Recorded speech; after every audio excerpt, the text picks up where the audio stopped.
j'ai le plaisir d'accueillir Clarisse Bardiot, qui est critique, chercheur, enseignant à l'université de Valenciennes et du Hainaut-Combrésis. Donc Clarisse a été de longue date intéressée par les questions technologiques. Enfin, nous deux d'ailleurs, on s'est rencontrés au jury du Frénois il y a à peu près 10 ans. Voilà. Donc Clarisse a poursuivi un travail de recherche universitaire au CNRS. Elle a travaillé particulièrement sur le rapport entre le théâtre, les arts vivants et les nouvelles technologies, dans une perspective historique et avec un travail assez précieux de recensement des différents projets à l'échelle internationale, sur une base de données extrêmement fournie, nourrie de ces différents projets. Elle a pris ensuite la direction du CECN, la direction adjointe pardon, du CECN, qui se trouve à Mons, qui est un centre travaillant tout particulièrement sur les questions d'interdisciplinarité de technologie au sens large. Elle a fondé et créé la revue Patch, qui est une revue aujourd'hui de référence sur la critique sur ces questions-là.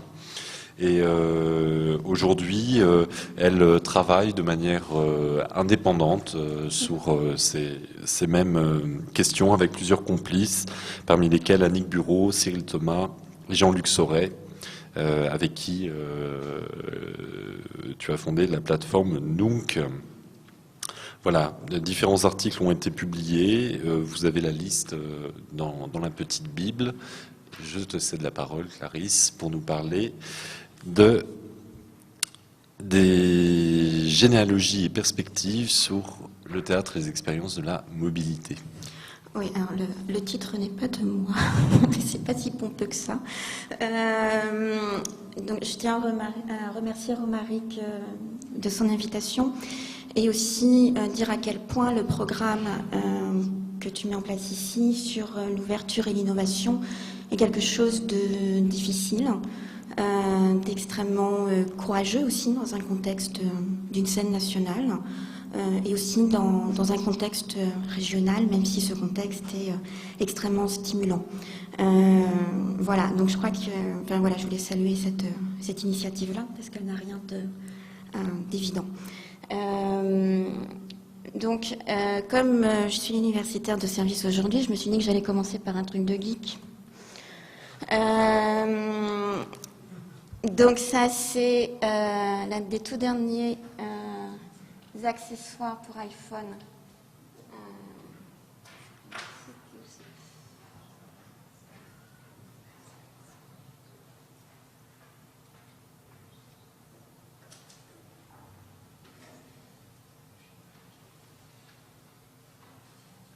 Donc c'est un des tout derniers accessoires pour iPhone qui vient de sortir, qui s'appelle i3DG. Qui a été mis au point par deux artistes japonais qui s'appellent Jitsuro Mase et Tom Nagae, et qui en fait reprennent le bon vieux principe du miroir sans teint et du Paper's Ghost de la fin du 19e siècle. Je vous fais l'économie de la musique, et qui vous permettent donc d'avoir ces espèces de petits théâtres virtuels dans les mains, avec un premier un prototype en fait qui...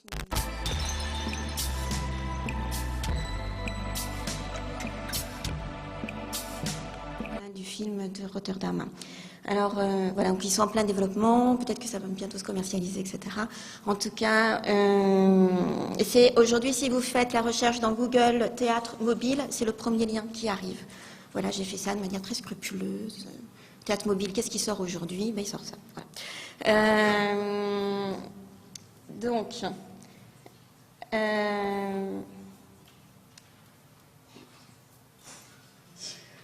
voilà.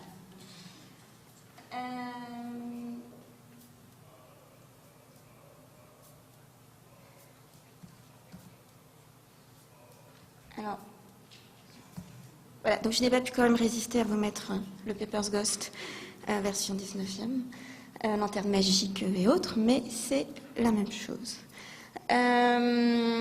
Pour continuer dans le préambule et les dernières nouveautés, Hatao Tanaka vient de créer ce qu'il considère comme étant une musique de chambre pour 4 iPhones et 2 interprètes.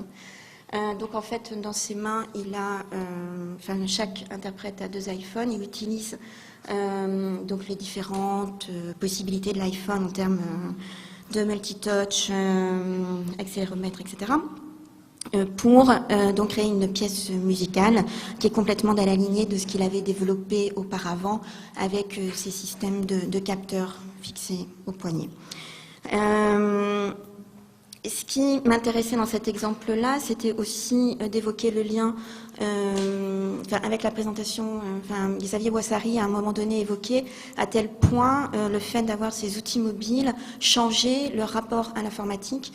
Et aujourd'hui, justement, grâce à ces iPhones, moi, je vois les régisseurs arriver sur les plateaux à 10 cm des danseurs et des comédiens pour mettre en place les régies lumière, son, vidéo. Et en fait, ce sont des outils qui changent complètement la manière dont la technique est présente sur le plateau. Et donc, ça ne va pas être l'objet de la discussion aujourd'hui, mais vraiment, il y a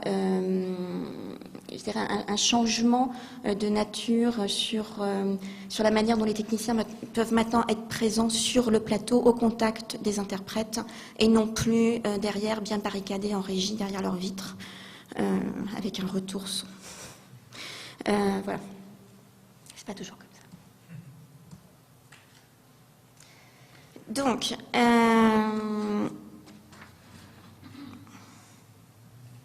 ce dont je voulais vous parler aujourd'hui, c'est ce que l'on nommera les téléscènes, c'est-à-dire des scènes à distance, des scènes en réseau. Et je voulais vous présenter une espèce de petit panorama et quelques réflexions sur cette question des arts de la scène et de la téléprésence, du rapport à Internet, aux technologies mobiles, etc. Donc les téléscènes sont des scènes à distance. Elles peuvent être soit des lieux numériques, soit des lieux réels, qui peuvent être combinés entre eux selon tout un tas de connexions et de configurations complètement malléables et reconfigurables à volonté. Ces combinaisons sont multiples et ce qui est important, c'est que la scène et la salle ne sont plus alors des espaces physiques ou des espaces virtuels, mais bien au contraire une combinaison des deux. Donc on n'est plus face à des entités circonscrites, mais au contraire à des entités qui sont éclatées, qui sont démultipliées, qui sont dispersées, et où la nature et la taille de ces entités va varier finalement en fonction du rythme des connexions. Donc si bien que, si vous voulez, dans les téléscènes, le théâtre, en tout cas au sens architectural du terme, ne va pas se définir, ne se définira pas en fonction de la nature des lieux qu'il juxtapose, que en fonction de la configuration du réseau qui va relier les différentes composantes, c'est-à-dire les acteurs, les spectateurs, la scène et la salle. Et ça, c'est vrai que, je veux dire, il faut quand même, c'est pas évident aujourd'hui de développer un projet comme vous l'avez fait de spectacle pour iPhone, présenté dans une scène nationale avec un plateau, des techniciens, des régisseurs, etc. Et donc une petite scène qui n'engage pas du tout finalement ce que c'est qu'un appareil théâtral aujourd'hui. Donc ces téléscènes vraiment remettent en question aussi cette architecture théâtrale, les outils qui sont aujourd'hui les nôtres. Alors, avec ceci qui est que l'une des choses qui ne semble pas varier dans la manière, en tout cas, dont on conçoit le théâtre, et finalement c'était aussi le sens de la citation de Vitesse que tu citais en introduction, c'est la coprésence entre les acteurs et les spectateurs.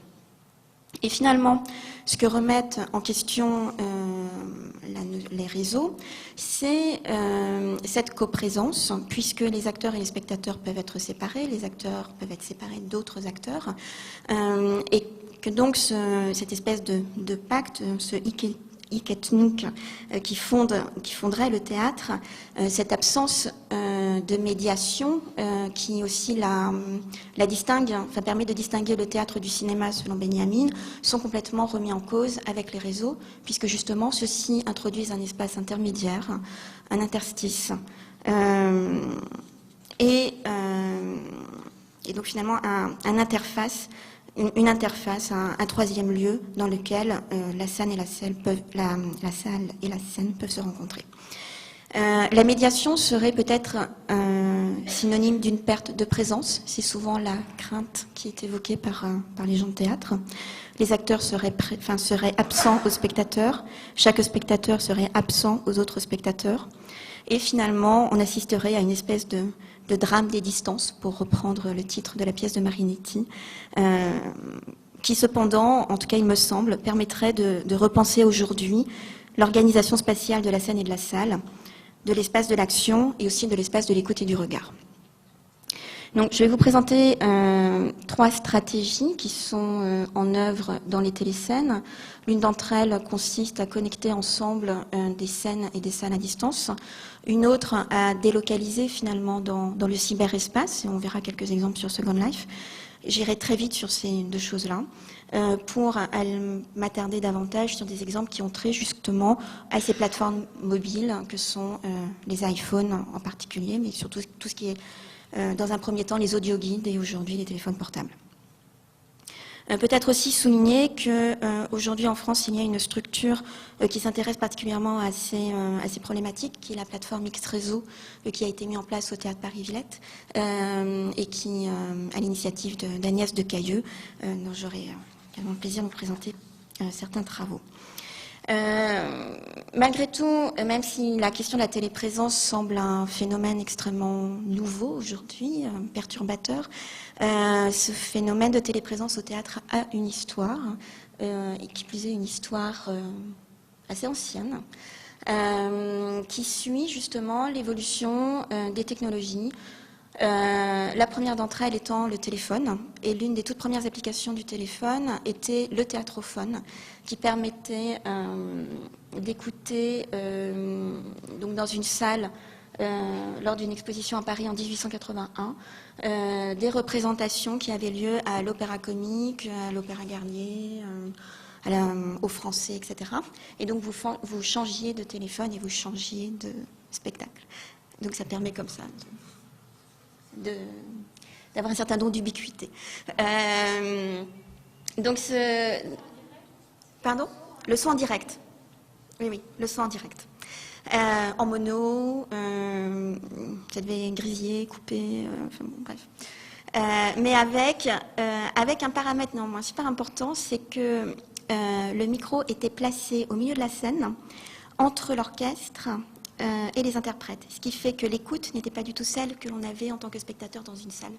Et donc il y avait un sentiment d'immersion qui était provoqué par la position du micro sur le plateau qui était spécifique. Donc tout ça pour vous dire que donc ensuite le théâtrophone, donc là vous en voyez la réclame, est devenu un service auquel on pouvait s'abonner. Proust en était un fervent utilisateur, était l'un des abonnés chez lui. En fait, dans les hôtels chics, il y avait un théâtrophone, dans certains bars, et Proust, il me semble, à un moment donné, s'est abonné chez lui au théâtrophone. Voilà. On a des textes de Victor Hugo qui parlent de ça. Enfin, voilà, donc c'était quand même un phénomène important. Qui ensuite s'est fait supplanter par la radio et avec la création comme autre expérience de téléphone au théâtre, je voulais vous parler aussi de Marinetti, qui a fait le 17 mai 1914 une intervention par téléphone dans une soirée futuriste, et il s'agirait sans doute là de la première performance à distance de l'histoire du théâtre. Donc 1914. Sachant que c'est surtout la radio qui va en fait attirer l'attention de Marinetti dans un manifeste qu'il rédige avec Masnata en 1933 qui s'appelle La Radia, où il est justement précisé, je cite, que la scène, non plus visible ni encadrable, devient universelle et cosmique. Ce manifeste étant considéré comme annonciateur justement de la réflexion contemporaine sur les réseaux et très souvent cité. Alors, dès les années 20, le théâtre radiophonique va avoir un véritable succès. Brecht va également s'emparer de ce média-là. Il va concevoir pour la radio Vol au-dessus de l'océan en 1927. Et ce qui est plus important, c'est qu'il propose un théâtre à distance qui permette la réaction du spectateur. Je cite Brecht. « Il faut transformer la radio d'appareil de distribution en appareil de communication.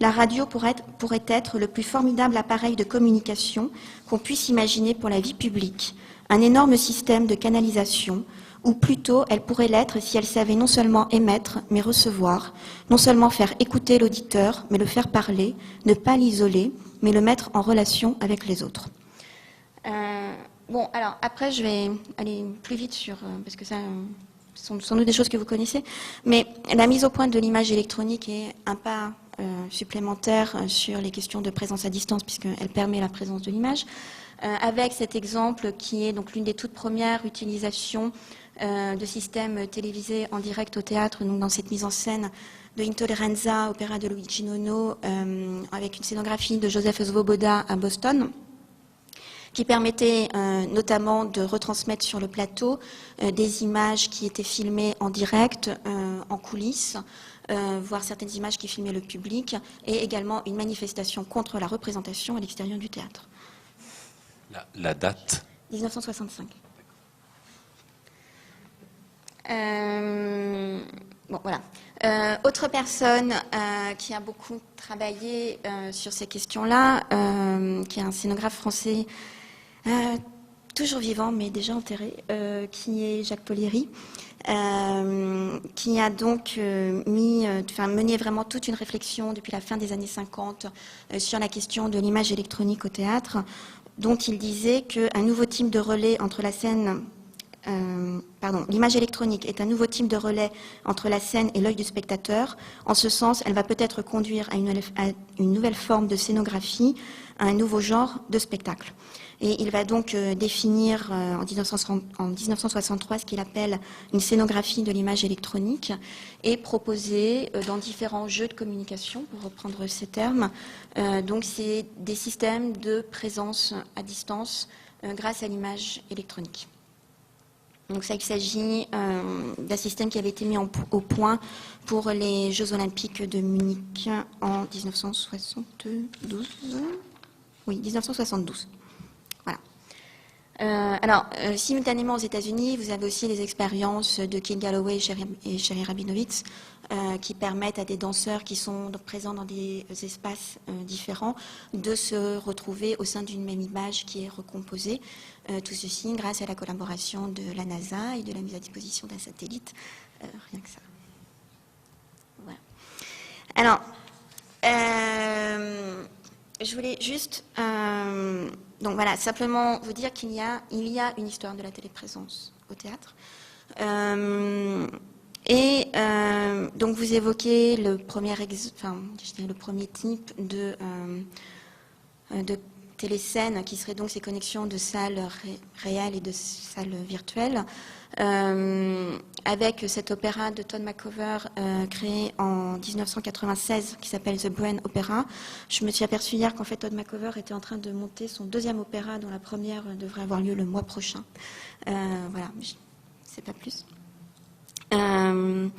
Donc c'est comme c'est un opéra qui permettait notamment aux internautes de participer à la création musicale qui était interprétée en temps réel sur le plateau. Donc en fait de se servir d'Internet pour créer une bande musicale impliquant la participation des internautes. Voilà. Alors, il y a ensuite eu plusieurs projets de ce type-là. Je pense notamment à la Fora del Baus en Espagne. Enfin, voilà. Donc, il y a beaucoup d'expériences ensuite qui ont été menées de cet ordre-là. C'est vrai, beaucoup dans le domaine musical. En fait, il me semble que dans ces expériences, et il s'agit d'une photo de Jackie Bablé, d'un spectacle de Jean-François Perret, La Génisse et le Pythagoricien, qui a été créé au Théâtre National de Strasbourg, où à la fin du spectacle, il y avait une webcam qui suivaient en fait les comédiens qui allaient au bar du théâtre.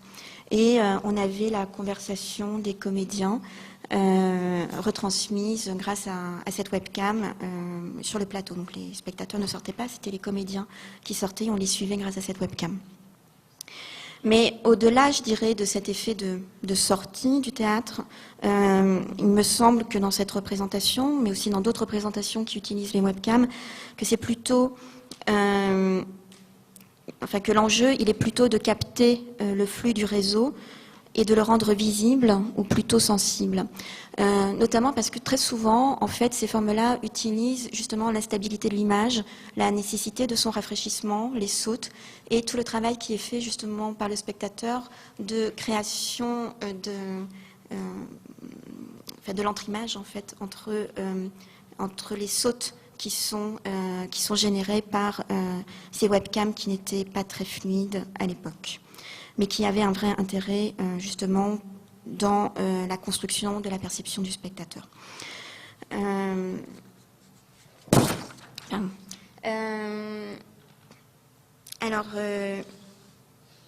Paul Valéry, La conquête de l'ubiquité, un petit texte de 1928, qui dit ceci: « Je ne sais si jamais philosophe a rêvé d'une société pour la distribution de réalités sensibles à domicile. » C'est une citation que j'aime beaucoup, donc je la resserre souvent. Mais donc c'était pour introduire toutes ces expériences justement de délocalisation dans le cyberespace. C'est-à-dire qu'en fait, plusieurs metteurs en scène, qui sont d'ailleurs très souvent issus du monde universitaire, vont s'emparer dès leur création des espaces partagés sur le réseau pour y jouer des pièces de théâtre. Donc c'est tout le phénomène des meuds, mous, voilà. Tu peux expliciter, parce que je suis pas sûr que tout le monde connaisse. Alors en fait, ce sont des environnements textuels où l'on peut... c'est un peu l'ancêtre du chat aujourd'hui, on va dire. Bon, pour aller très vite. Mais là, je vais vous en montrer un qui est le Palace, qui lui était donc un environnement visuel, le premier environnement visuel créé en 1994. Sachant que en fait, les premières expériences de ce type-là se sont mises en place dès 1993 dans des chats textuels avec une mise en scène de applet, c'est-à-dire en quoi consistait la mise en scène. Les acteurs s'étaient répartis les rôles, qui étaient connectés à leur ordinateur portable, enfin à leur ordinateur, et envoyaient les textes d'Hamlet, réplique par réplique, dans le chat.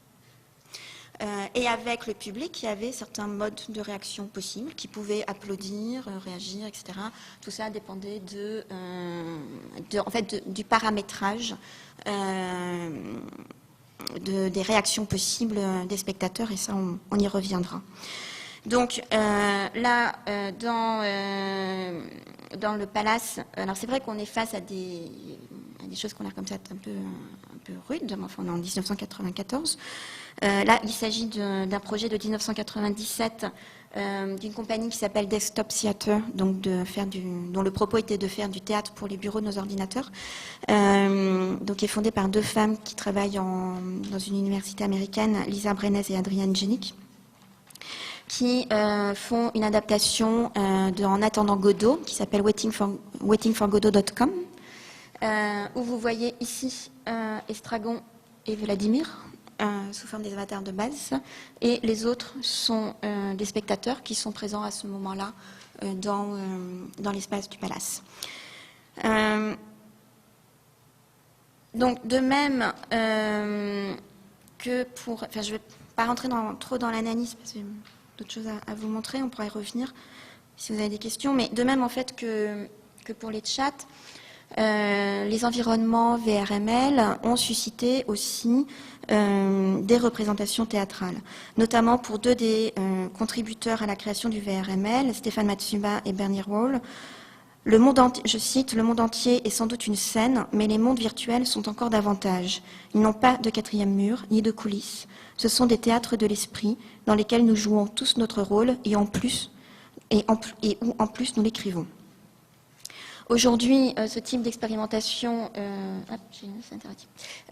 continue son chemin en fait dans Second Life, avec notamment le travail de Eva et Franco Mattès, qui rejoue des performances historiques, notamment de Vito Acconci, de Chris Burden ou Marina Abramovic, et qui donc les recontextualise dans Second Life, sachant que X-Réseau s'est également acheté une île dans Second Life, dont le premier invité a été Jean-François Perret, pour un projet autour de David Thoreau, qui est donc autour de son texte sur Walden. Et tout le travail a consisté à créer deux bots, c'est-à-dire deux avatars qui génèrent du texte et en fait qui génèrent du Thoreau, comme si Thoreau se répondait à lui-même de manière complètement infinie. Ces mêmes bots pouvant ensuite rentrer en relation avec les comédiens sur le plateau, puisqu'il y a la version sur l'île, et puis ensuite différentes combinaisons, notamment une installation qui a été présentée l'année dernière au Frénois, et puis différentes expérimentations qui ont été menées au cours de workshops qui ont donné lieu à quelques représentations publiques. Oui. Comment est-ce qu'on peut produire des... C'est tout simplement c'est les systèmes de génération de bases de données, c'est-à-dire que en fait, quand on crée une base de données, on définit son vocabulaire, on définit ses règles sémantiques, et donc ils ont travaillé à partir de tout un corpus de phrases de Thoreau dans Walden qu'ils ont commencé à faire ingérer un mot. C'est pas exactement de la génération de texte dans ce cas-ci, mais la volonté est d'aller et de tendre vers ça.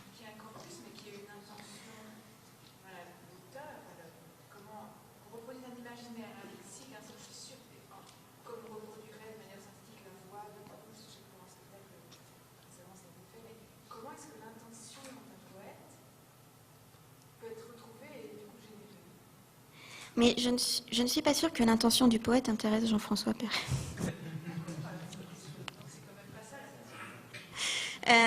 Non, mais c'est compliqué non, mais c'est pas. Je veux pas m'exprimer à sa place parce que c'est une pensée extrêmement complexe et subtile. Mais je crois que, en tout cas, il me semble que vouloir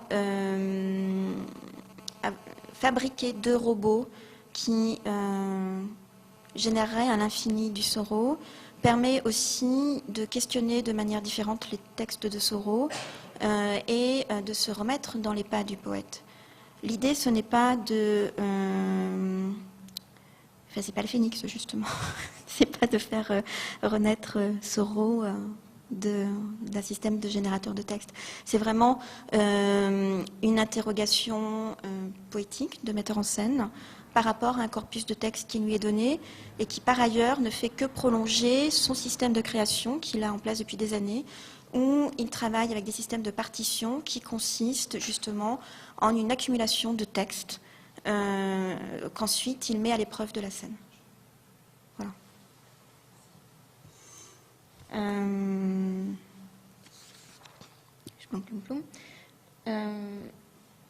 Et je vais arriver justement au plateau mobile. Je ne sais plus combien de temps j'ai.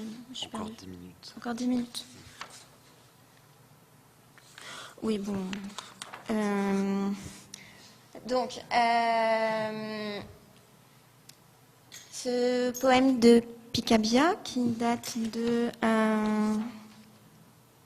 1918, qui s'appelle Poème banal, et qui dit au milieu, les visions sont imprimées dans le téléphone. Voilà. Parce que, bon, même si j'aime bien les geeks, j'aime bien les archives aussi. Donc, voilà. Alors, aujourd'hui, les spectateurs sont équipés de téléphones portables, de BDA, de GPS. Toute représentation commence par le message « Pouvez-vous éteindre, s'il vous plaît, vos téléphones portables ?» Et malgré tout, même si on cherche à les éteindre, il y a quand même certains artistes qui souhaitent s'en emparer et peut-être interroger aussi d'une autre manière ce corps récepteur et réceptif qu'est celui du spectateur aujourd'hui, si bien que l'on voit apparaître ce nouveau phénomène qui est celui du théâtre pour extension mobile. C'est aussi une forme qui finalement renoue avec les questions du nomadisme au théâtre, avec aussi les questions qui sont liées au radiothéâtre que l'on a pu très brièvement évoquer. Alors, ce qui est intéressant dans ces pratiques-là, c'est qu'à l'inverse des démarches que je vous ai rapidement présentées, où il s'agissait finalement de délocaliser la scène sur le réseau, là, en fait, on va chercher le spectateur là où il se trouve, et en général, là où il se trouve, c'est à côté de son téléphone portable, qui en plus, très souvent, maintenant, est une caméra, au minimum un appareil photo.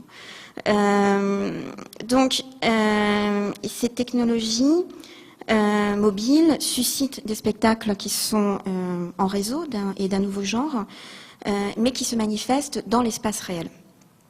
Alors, vous évoquiez en introduction ce qui se passe justement donc dans les pays du monde arabe, avec, et ce que l'on avait vu d'une manière peut-être plus ludique avec les flash mobs, qui sont d'un seul coup une prise de conscience dans l'espace public de ce que sont les réseaux aujourd'hui.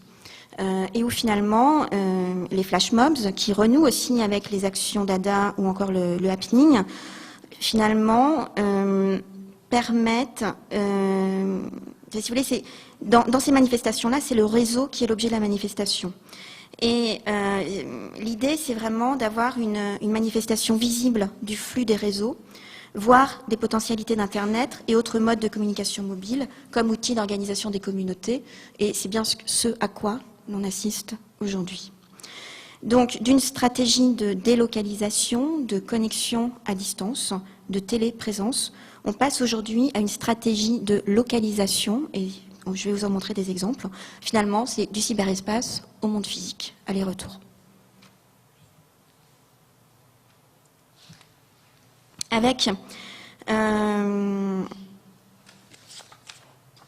donc oui, en fait ces expériences rejoignent aussi tout un tas d'expériences qui ont été menées dans les années 60 avec des systèmes de talkie-walkie ou de Walkman aussi, qui permettaient de... alors c'est pas une expérience des années 60, c'est très récent, c'est 2010, c'est Roger Bernat, Le Sacre du Printemps, je crois que tu souhaites le présenter ici, où l'idée c'est d'envoyer en fait des instructions aux spectateurs pour qu'ils interprètent la chorégraphie de Pina Bausch, donc du Sacre du Printemps, qui est au répertoire de l'Opéra de Paris maintenant. Donc, en fait, si vous voulez, il y a un metteur en scène exemplaire, je dirais, un petit peu de cette démarche et qui a un peu traversé toutes ces technologies depuis l'audio guide, le Walkman jusqu'au téléphone mobile, qui est Stéphane Kahegi de la compagnie Rimini Protocol, qui est aussi un artiste avec lequel Romaric travaille, qui, en fait, en 99, il crée donc pour audio guide un spectacle qui s'appelle Canal Kircher, où les spectateurs revêtent donc un audio guide et sont comme ça transportés dans une fiction dans les rues de Munich. Et il va reproduire quasiment le même système dans Kolkata, qui est une pièce qui a quand même été beaucoup diffusée en Europe, en France et en Belgique, qui a été créée en 2005, où le spectateur suit les instructions qui lui sont données par un ou des acteurs qui sont situés dans un call center en Inde. La première ayant eu lieu à Calcutta, d'où Kolkata, enfin le jeu de mots sur le titre. L'idée étant qu'il y ait un dialogue qui s'engage, même si au début le propos est celui de la fiction. Donc un dialogue qui s'engage entre un spectateur et un acteur qui, comme dans les call centers, va imiter à la perfection l'accent des États-Unis, enfin l'accent texan ou je ne sais quoi, et qui, au fur et à mesure, va révéler son identité d'homme ou de femme indienne, vivant en Inde, cherchant à se synchroniser sur les attentes d'un public en général largement occidental. Alors, la manière dont ça se passe, c'est qu'en fait, donc il y a plusieurs fictions qui sont proposées à la création, donc notamment un récit d'espionnage, une pièce historique sur l'indépendance du Bengale, et parfois l'appel est interrompu et on demande aux spectateurs de se mettre dans tel café pour prendre un café, ou un thé. Et donc, d'un seul coup, il est complètement propulsé dans le monde réel. Et tout le travail de Stéphane Kahini est justement de jouer sur cette combinaison entre ville réelle et ville imaginaire, et de créer les passerelles entre les deux. Si bien que, alors que vous notez bien que Kolkata n'a pas été transformé en théâtre avec des milliers de figurants, mais il y a l'utilisation de la ville réelle à certains moments, comme par exemple, regardez ces personnes qui sortent de tel magasin, est-ce qu'elles ne seraient pas suspectes pour telle et telle chose? Enfin, voilà, donc ce jeu-là entre ville réelle et ville imaginaire. Donc l'idée, c'est vraiment aussi de développer un théâtre où la représentation s'invite directement chez le spectateur, dans ses extensions électroniques, dans son intimité. Et donc, la perspective est renversée. Il ne s'agit pas d'inviter le spectateur à se connecter sur le réseau, à se brancher sur une scène virtuelle, mais justement de le rejoindre là où il se trouve, c'est-à-dire à côté de son téléphone. En 2006, il y a une manifestation à Berlin qui a été créée, qui s'appelle First Play Berlin, et qui a proposé, je cite, un programme international d'art numérique vivant, fusion de la performance et de la technologie mobile. Étendant les limites de l'interaction et de la participation, le regardeur est invité à naviguer dans des espaces virtuels en effectuant un voyage dans le monde réel physique. Donc, il y a toute une sélection d'œuvres qui sont proposées dans la première édition de ce festival, qui sont entre le jeu vidéo, l'art radiophonique, le théâtre, et qui semblent justement propulser le spectateur dans des univers virtuels, mais qui s'appuient sur l'espace réel, en équipant ce spectateur de téléphone portable ou de PDA. Et là, je dirais peut-être que l'exemple le plus probant, c'est cette compagnie anglaise qui s'appelle Blast Theory, qui a donc créé pour ce festival Day of the Figurine, qui est entre représentation théâtrale et jeux vidéo, ce qui est souvent le cas dans les propositions de Blast Theory. Où en fait les spectateurs recevaient sur leur téléphone portable des messages liés à leurs avatars qu'ils avaient choisis. Là, en fait, on assiste à l'étape du choix des avatars. Et donc avec tout un jeu de confusion entre ville réelle et ville imaginaire. Donc en fait, on est, si vous voulez, avec toutes ces expériences dans ce que l'on a appelé un mouvement qui s'appelle les locative médias. Donc ces médias locatifs, au sens des prépositions locatives, sont nés justement de la combinaison des technologies mobiles et des systèmes d'information géographique. Donc on est aussi dans cette combinaison finalement du GPS et du téléphone portable. C'est vraiment la combinaison du téléphone, du GPS, des RFID, de ce qui est en train de se développer autour de l'Internet des objets, qui permet justement d'explorer ces nouvelles formes de théâtre mobile. Et qui permettent aussi de reconsidérer la manière dont on perçoit et dont on investit l'espace. Donc, finalement, le renversement est quand même de taille, puisqu'il ne s'agit plus de créer un espace ex nihilo, un espace virtuel, mais au contraire de construire un espace de données à partir d'un espace réel, et de jouer de leur coïncidence ou de leur dissonance. Donc c'est vraiment ça la démarche qui est proposée dans ces théâtres mobiles. Donc cette stratégie opère la désacralisation pratique de l'espace, pour reprendre les termes de Michel Foucault, qui pour lui n'était pas encore effective dans le texte des espaces autres en 1967. Et donc pour le citer, la désacralisation pratique de l'espace rompt les oppositions que nous admettons comme toutes données. Par exemple, entre l'espace privé et l'espace public, entre l'espace de la famille et l'espace social, entre l'espace culturel et l'espace utile, entre l'espace de loisirs et l'espace de travail. Et donc finalement, ces théâtres mobiles que l'on voit surgir ici et là depuis quelques années, bien au-delà d'un théâtre pour les oreilles, dont ils renouvellent aussi le genre, sont en fait l'une des facettes poétiques de ce phénomène, l'envers artistique d'enjeux politiques et économiques quant à l'évolution des technologies et de leurs usages, puisque je ne l'ai pas dit pour la COI, mais en fait on est aussi dans ce domaine des pervasive games, donc de tout ce qui est, la traduction littérale ce serait jeux envahissants, persistants. Voilà, donc c'est aussi toutes ces connexions-là qui se mettent en place. Je vais m'arrêter là. Merci.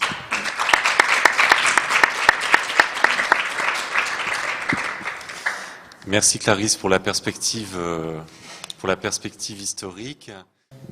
En fait, je voulais simplement dire que ce qui me réjouit dans la tenue d'une table ronde comme celle-ci au Phénix, c'est que cette maison s'ouvre avec Romaric à l'esprit et à la recherche, ce qu'on avait un peu perdu. Il y avait d'autres axes de travail, et ça, je crois que c'est important. Voilà, que le Phénix soit perçu comme un lieu de recherche aussi, ou en tout cas de présentation de la recherche. Et puis, en venant, là, entre le boulot et ici, je me suis demandé, évidemment, ce que je pourrais évoquer. Et j'ai plutôt eu une attitude de spectateur. Je m'interroge beaucoup sur ce que, plus globalement, les nouvelles technologies peuvent apporter au spectacle vivant. Jusqu'à présent, je n'ai pas été convaincu, mais je crois que je n'ai pas dû voir ce qu'il fallait ou qu'il est encore trop tôt. Quand je vois ce qu'on vient de nous présenter, finalement, je vois bien tous les aspects technologiques et j'attends que plus d'artistes, sans doute, s'en saisissent et que ce soit davantage présenté, puisque moi, pour l'instant, de ma place, je n'ai pas vu énormément de choses, mais sans doute que je ne suis pas le mieux placé. Mais je me place bien en tant que spectateur grand public. Et puis, ce qui m'interroge beaucoup, c'est le travail qu'on fait sur les travaux de création artistique qui sont faits sur les téléphones portables, sur les différents supports mobiles, parce qu'ils induisent des comportements nouveaux chez les spectateurs. Le fait de ne pas venir dans un lieu spécifiquement dédié à la diffusion de la création, le fait de pouvoir le faire à la maison, ou le fait de pouvoir le faire au café, dans les toilettes, je ne sais où, je me demande quelle est l'évolution de la perception du travail des artistes par le public sur ce genre de support. Est-ce que, je suis sans doute un peu vieux con, c'est pas grave, est-ce que les problèmes de concentration, d'écoute face au travail qui est présenté par les artistes, les dérives que, sans doute, l'utilisation de ces supports mobiles de présentation artistique vont provoquer dans l'attitude du spectateur, voilà. Ça, c'est un sujet qui m'intéresse.